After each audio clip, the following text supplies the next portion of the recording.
Hey Rebel Rouser, I'm Alan Voivod and this is Star Wars 7x7, your daily dose of Star Wars joy, and thank you so much for joining me for it. So, Jose Perez III is the director of Star Wars Tales from the Galaxy's Edge and a supervisor of creative development and experience design at ILMxLAB, where he creates groundbreaking virtual reality projects across a number of world-class intellectual properties. And then Ronman is the department supervisor for lighting at ILMxLAB, Lucasfilm's immersive storytelling studio. He was the lead lighting TD on Tales from the Galaxy's Edge and a number of other real-time VR projects. Now, I got to interview Jose and Ronman as part of the press junket promoting the PlayStation VR2 version of Tales from the Galaxy's Edge Enhanced Edition.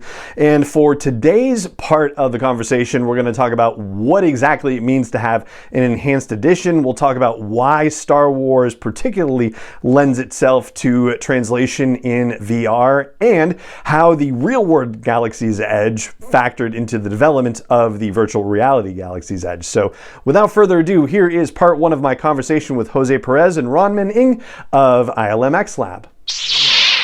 Jose and Ronman, thank you so much for joining me on Star Wars 7x7. How are you today? Doing great. Super happy to be here. Great. Thank you. Thanks, Alan. Yeah, it's great to chat with you this morning.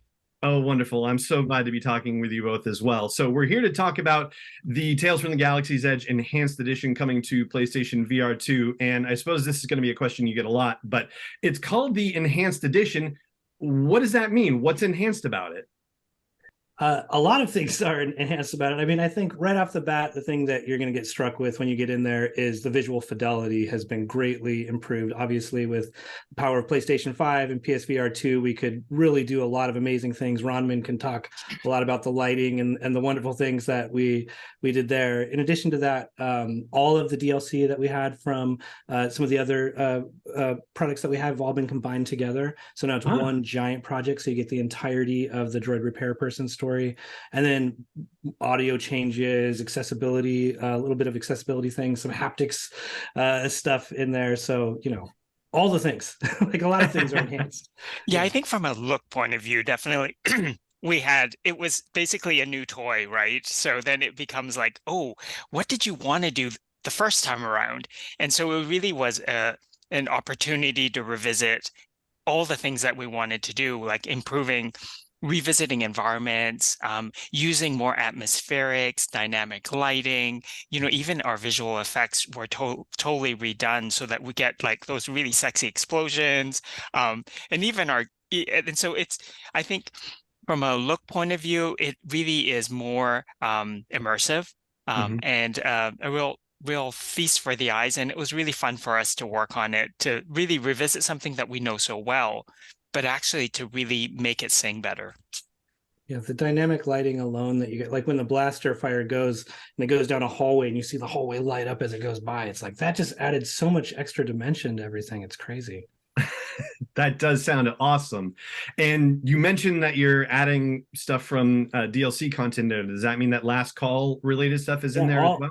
All of it's there from the very beginning, no downloading or anything like that. You just fire it up. And if you start to, if you start to run around and go back to the cantina and go to Mubo's workshop, you'll see that some of those other like last call and stuff kind of overlaps. So the whole game kind of expands out in a kind of a bigger way, which I think is super exciting. Awesome. Very cool. So, thinking about things that go over to VR as a platform, not every franchise, every kind of story seems like it could easily make a jump into VR. So in your own opinions, what is it about Star Wars that you think makes it viable for a virtual reality platform? What about Star Wars actually is so awesome that it practically begs to be on VR? I mean, I think for me, and I'm interested to hear Raman's answer to this too. For me, it's like, remember when you were a kid and you imagined being in Star Wars? Like, we're kind of doing that. Like you're literally there. You've got the headset on, you're moving around, you've got blasters and lightsabers, and you're talking to Master Yoda, and you're in this place, And so I think when you have a galaxy that is completely unique and different from our world, but kind of the same, and you can explore it with your entire body, the way you're looking around corners, the way you're getting up close to things. It's a very different experience. And to me, it just really starts to satisfy that itch of, the experience that I had when I was on the playground as a little kid playing Star Wars, where I was there. And it's like, now it's like, I'm there and I'm like, they're there. And oh no, I'm going to get shot by a stormtrooper. I better do something about this, So for me, it's a no brainer, when you get one of the best IPs in the world. Yeah, I think also the powers of a Jedi, right? In VR, really, the fact that you can use Force, the fact that you have a lightsaber, those are things that in a VR experience is so immersive. Like, I think that's where, from a story point of view, and also the for me, the Jedi thing is a big part, and the other part is also the fact that there is Star Wars worlds on our planet, like Galaxy's Edge. And I think the inception of this project was really a way to let people go to these places without physically having to go there necessarily. So it really is sort of a bridge to our reality. And I think when we look at VR experiences, it's such a nascent field, but at the same time, we understand those worlds through our understanding of our real world. So it's sort of an adaptation as we're growing into what can we do in VR? And we always start from what we know, which is the real world. And so Star Wars is a story that is planted in our real world. And I think that is a really great connection.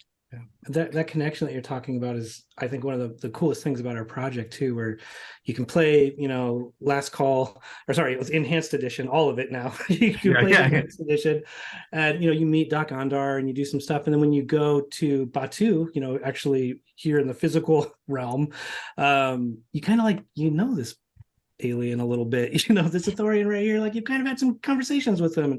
So there is this like extra connection, this extra layer of story that expands, and it makes that park feel even larger because you start to think about the stories that are on the other side of those spires right there, which is exciting. Yeah, how much did the experience of Galaxy's Edge at either Disneyland or Disney World, like how much did that help you in the development process? I mean, were you actually spending multiple days at Galaxy's Edge and behind the scenes and everything like that?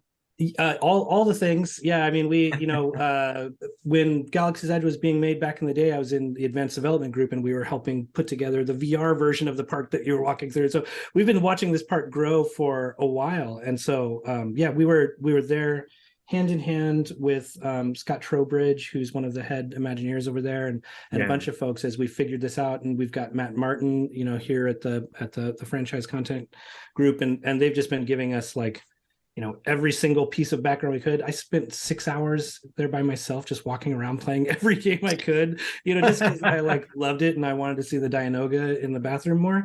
But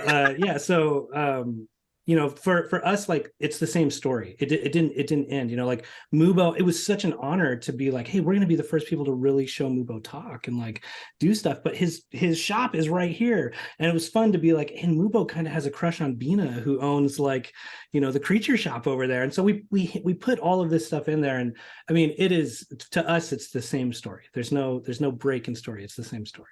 And I think, it's great. I remember the video of Jose and Bobby Moynihan chatting, at Galaxy's Edge, and thinking, for us, we took so much reference from the actual park, like from the textures, the geometry, the shapes.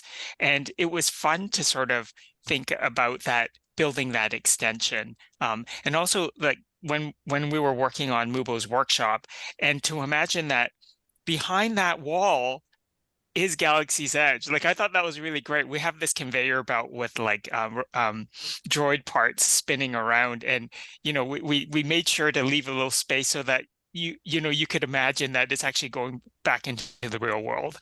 And so anyways, it's really fun little connections, as well as, of course, all the sporks that we put all through the experience too. So those are important things too. All right, we're going to pause there and we will pick up with the rest of the conversation tomorrow. But for today, it just remains for me to say thank you so much for joining me for this episode, as always, and may the Force be with you wherever in the world you may be.